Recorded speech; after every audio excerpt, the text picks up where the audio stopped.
سیدنا عثمان غنی رضی اللہ تعالی عنہ کے بارے میں یہ ہے کہ وہ اپنے ہوش ہی گما بیٹھے تھے.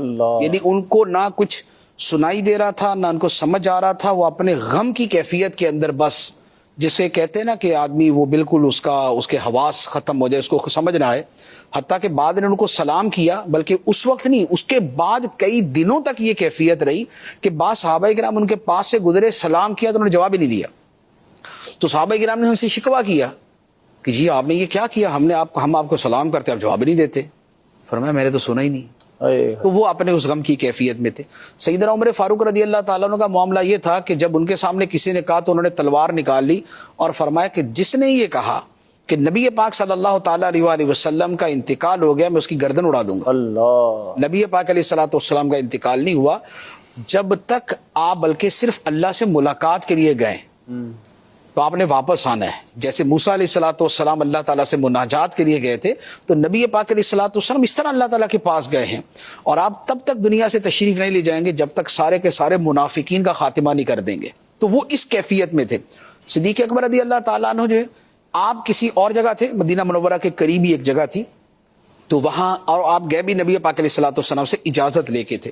تو جب آپ کو وہاں اطلاع ملی تو آپ فوراً آئے اور آ کے سب سے پہلے تو سرکار علیہ الصلوۃ والسلام کی وہاں پر آپ کے جسم اطہر کے پاس حاضر ہوئے، آپ کے پیشانی مبارک کو بوسہ دیا اور عرض کی یا رسول اللہ میرے ماں باپ آپ پہ قربان ہو، میری جان آپ پہ قربان ہو.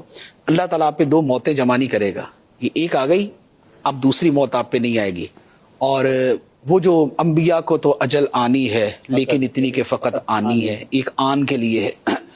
تو لیکن صدیق اکبر رضی اللہ تعالیٰ عنہ کا معاملہ یہ تھا کہ نبی پاک علیہ الصلوۃ والسلام نے جو انہیں اپنے ساتھ اتنا قرب بخشا تھا اور جو انہیں سفر و حضر میں اور ہر جگہ اپنے ساتھ رکھا تھا، اس کے پیچھے بہت بڑا مقصد یہ تھا کہ نبی پاک علیہ الصلوۃ والسلام کو پتا تھا کہ امت کو سنبھالنا کس نے. اس لیے علماء کرام نے حضرت عبداللہ بن مسعود رضی اللہ تعالیٰ نے فرمایا کہ صدیق اکبر رضی اللہ تعالیٰ عنہ نے وہ کام کیا جو اللہ تعالیٰ اپنے نبیوں سے لیا کرتا تھا، کہ اللہ کے نبی امت کو سنبھالا کرتے تھے.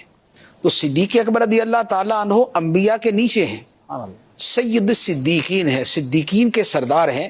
آپ نے امت کو اس وقت سنبھالا اور آپ کھڑے ہوئے اور آپ نے خطبہ دیا کہ لوگوں، جو تو محمد مصطفیٰ صلی اللہ علیہ وسلم کی عبادت کرتا تھا تو وہ جان لے کہ آپ تو دنیا سے چلے گئے. جو خدا کی عبادت کرتا تھا تو جان لے خدا ہمیشہ زندہ ہے، اسے کبھی موت نہیں آنی. پھر آپ نے یہ آیت مبارکہ پڑھی انک میت و انہم میتون.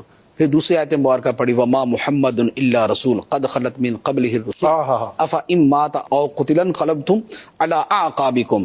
کہ محمد تو اللہ کے رسول ہیں، اگر یہ دنیا سے، ان سے پہلے بہت سے رسول دنیا سے جا چکے، اگر یہ انتقال کر جائیں یا شہید ہو جائیں تو کیا تم دین سے پھر جاؤ گے؟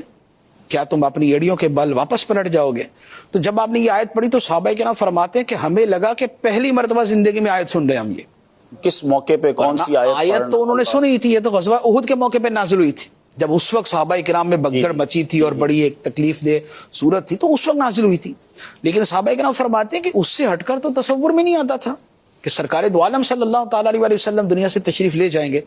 تو فرماتے ہیں کہ ہمیں لگا کہ جیسے آج اتری ہے اور آج ہم پہلی مرتبہ سن رہے ہیں. تو یوں پھر صحابہ کرام کی جو اس وقت کی کیفیت تھی اس کو سنبھالا دیا گیا.